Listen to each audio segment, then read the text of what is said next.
রাসূলুল্লাহ সাল্লাল্লাহু আলাইহি সাল্লাম বলেন, ইয়াদখুলু মিন উম্মতি আল জান্নাতা ৭০ আলফান বিগাইরি হিসাব।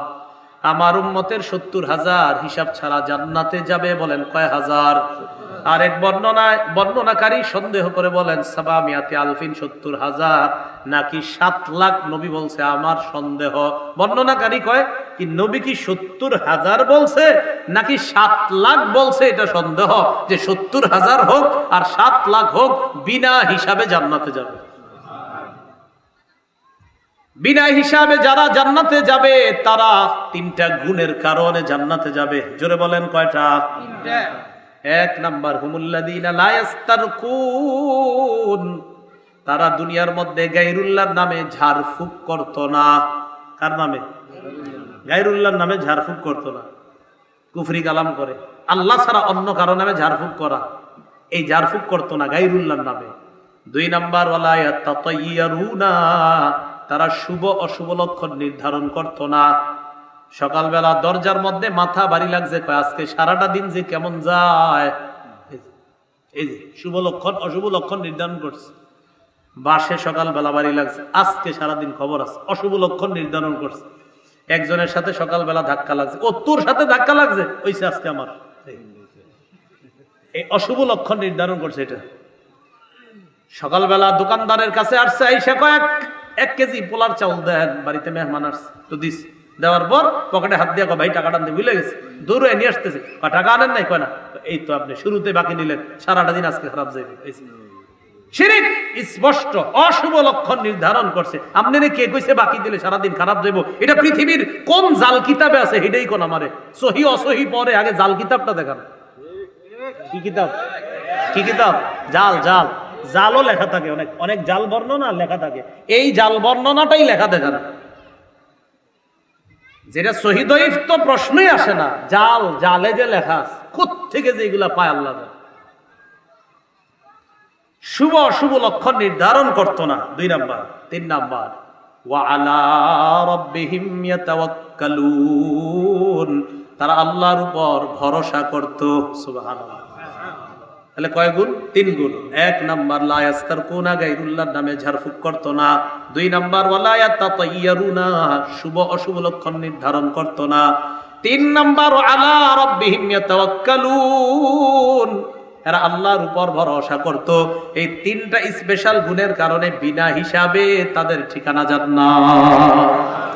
এর মানে আপনারা আবার এই 3টা থেকে বিরত থাকলেন। কথার কথা, আপনি ঝাড়ফুঁক গায়রুল্লাহর নামে ঝাড়ফুঁক করলেন না, আপনি শুভ অশুভ লক্ষণ নির্ধারণ করলেন না, আর আল্লাহর উপরে ভরসা, সব ঠিক আছে, আবার 5 ওয়াক্ত নামাজ পড়েন না। এরকম না কিন্তু বিষয়টা, সব ঠিক থাকতে হবে, ঠিক রাইখা এগুলা আপনি আর কি বেঁচে আছেন এগুলা থেকে। বিষয়টা হলো এই, আল্লাহ বুঝার তৌফিক দান করেন। রাসূলুল্লাহ সাল্লাল্লাহু আলাইহি সাল্লাম বলেন, ডান পাশের দরজাটা দিয়ে যে উম্মত যাবে, দরজার কপাট কত বড় জানো? আল্লাযী নাফসি বিয়াদিহি, আল্লাহর শপথ, আন্নামা বাইনাল মিসরাইনি মিন মাসারি'i আবওয়াবিল জান্নাত, জান্নাতের একটা দরজার 2 পাশের কপাটের দূরত্ব কামা বাইনা মক্কা ওয়া হিমিয়ার, মক্কা আর ইয়ামানের সনআ এর দূরত্ব যত, মক্কা অথবা বসরা যেই পরিমাণ দূরে, জান্নাতের একটা দরজার 2 কপাটের দূরত্বই পরিমাণ।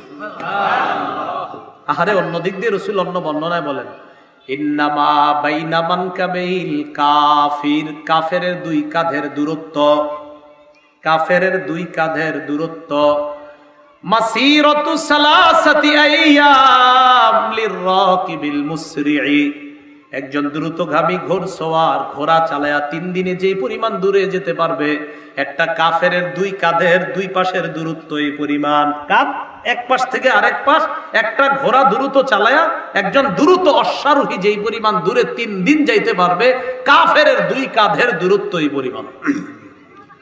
এই জন্য এটা মনে করার কোনো সুযোগ নাই যে এই ছোট্ট শরীরে মনে হয় আযাব হবে। না না না না, শরীর তো বিশাল বড় হবে, কঠিন হবে।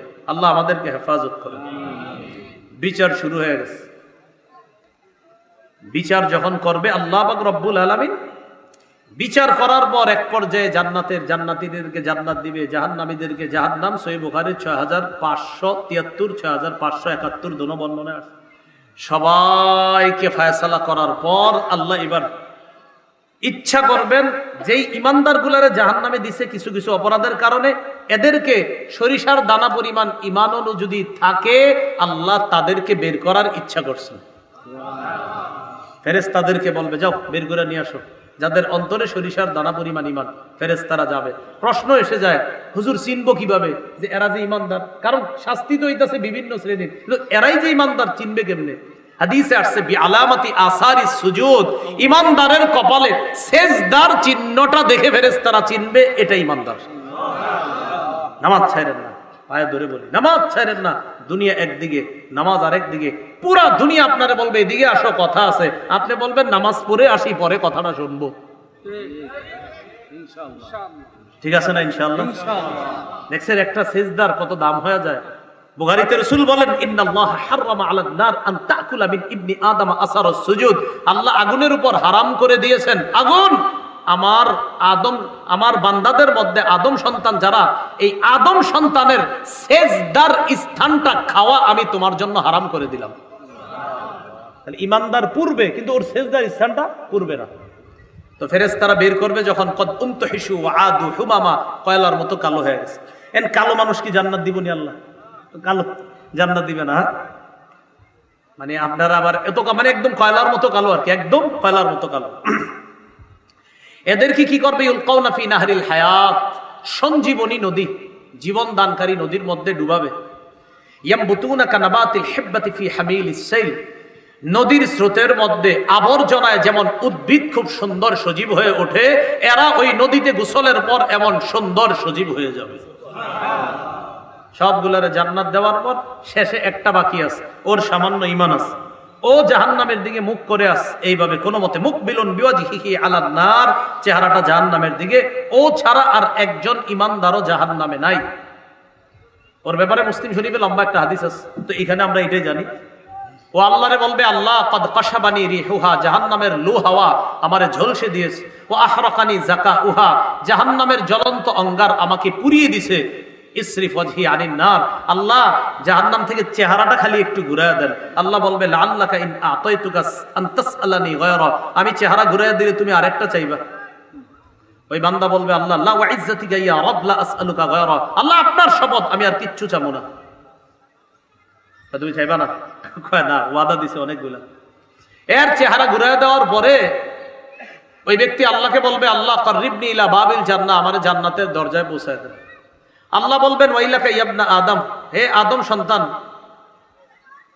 আফসোস তোমার জন্য, মা আগদারকা, তুমি বড় গাদ্দার। তুমি না কতটি ওয়াদা করলা, আর কিছু চাইবা না। ওইটাই শেষ। মুসলিম শরীফে আছে, মাঝখানে 3টা গাছ হবে, গাছের নিচে যাবে, বর্ণনা আছে এগুলা। ওইটা দেখবেন আমার সুন্দর একটা বয়ান আছে ওই ব্যাপারে, শেষ জান্নাতের নিয়ে লম্বা একটা আলোচনা আছে।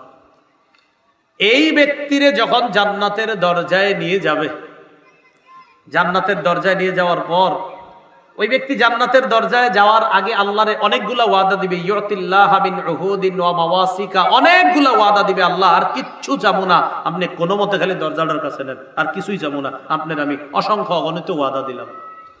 দরজার কাছে নেওয়ার পর ওই দরজা দিয়ে দেখে যে নেয়ামত আর নেয়ামত, আরে কত সুন্দর সুন্দর নেয়ামত। আপনারাই কোন আর কি মন চাইব? সাকাতা মাশাআল্লাহ ওয়া ইয়াসকুতা, হাদিসে আসছে চুপচাপ রইছে, কারণ ওয়াদা তো অনেকগুলা করছে। এবার হঠাৎ সাহস করে বলেই ফেলবে, আদখিলিল জান্নাহ, আল্লাহ জান্নাতে দিয়ে দেবে। ফালা ইয়াজালু ইয়াদুল্লাহ, আল্লাহরে বলতে থাকবে, আল্লাহ দেন দেন দেন, আল্লাহ দেন। ফালা, হাদিসে আসছে ফালা ইয়াজালু ইয়াদুল্লাহ, খালি ডাকতে থাকবে, আল্লাহ আল্লাহ আল্লাহ আল্লাহ আল্লাহ আল্লাহ দেন। বাচ্চা যেমন মারে, আম্মা আম্মা দেন দেন দেন দেন, মা দিয়ে দেয়। আরে মা যদি দেয়, রব তো দিবেই। বারবার বলবে আল্লাহ দেন দেন। আসলে আল্লাহ এগুলা করাইতেছে, ওই যে রহমত, আল্লাহর দয়া মায়া। এক পর্যায়ে হাত্তা দহিকার রব, ওর বাচ্চা সুলভ আচরণে আল্লাহ হাসি দিবে, আল্লাহ হেসে দিবে। আমগো নবী হাইসা দিস, এটা বইলা সুবহানাল্লাহ। নবী যে হাইসা সাহাবীদেরকে কয়, আমারে জিজ্ঞাসা করবা না কেন হাসলাম? সাহাবীরা কয়, হুজুর কেন হাসছেন? আল্লাহ হাসছে তাই আমি হাসছি। আল্লাহ হেসে তাকে জান্নাত দিয়ে দিবে। জান্নাত দেওয়ার পর আরেক সমস্যা কি, জান্নাতে গিয়ে দেখে কি যার যার জান্নাত বালাখানা শেষে দখল করে আছে। আল্লাহরে বলে, আল্লাহ ইন্নাহা মালআ, এটা সহিহ বুখারী 6571 নম্বর হাদিসে আছে। আল্লাহ জান্নাত তো পরিপূর্ণ। আল্লাহ কয় ফাদখুল, যাও তুমি, আবার যাও। আবার গেছে আইসা কয়, আল্লাহ ইন্নাহা মালআ, পরিপূর্ণ। কয় ফাদখুল, আরে যাও তুমি। আবার আইসা কয় আল্লাহ ইন্নাহা মালআ, পরিপূর্ণ। আল্লাহ কয় ঠিক আছে, তামান্না মিন কাজা, ওইটা চাও আমার কাছে, তামান্না মিন কাজা, ওইটা চাও না, আল্লাহ শিখাই দিবে, ওইটা চাও, ওইটা চাও, ওইটা চাও। রব কত দয়া দেখেন, বান্দারে শিখায়, তুমি ওইটা চাও, ওইটা চাও, চাই আমার কাছ থেকে নেও, চাও আমি দেই। হাত্তা তানকাতিয়া বিহিল আমানি, এক পর্যায়ে তার আশা শেষ, মানে সব চাওয়া শেষ ওই বান্দার। আল্লাহ বলে এই যে এত কিছু দিলাম, এগুলা রাখার জন্য তো একটা ঘর দরকার, একটা বাড়ি দরকার। ইন্নালাকা বিসলাদ দুনিয়া ওয়া আশারাত আমসালিহা, আমি তোমাকে সামান্য সরিষা পরিমাণ ঈমানের কারণে একটা দুনিয়ার সমপরিমাণ, এর আরো 10টার মতো, মোট 11টা দুনিয়ার সমপরিমাণ জান্নাতের একটা বালাখানার মালিকানা তোমাকে দিয়ে দিলাম। সামান্য ঈমান। বলেন আমরা, বলেন আমরা কুফুর মুক্ত, শিরিক মুক্ত, বেদাত মুক্ত, খাঁটি ঈমান নিয়ে আল্লাহর কাছে উপস্থিত হয়ে তার রহমতের চাদরে আবদ্ধ হয়ে পুলসিরাত পাড়ি দিয়ে একসাথে যেন জান্নাতে থাকতে পারি। আল্লাহ তৌফিক দান করেন।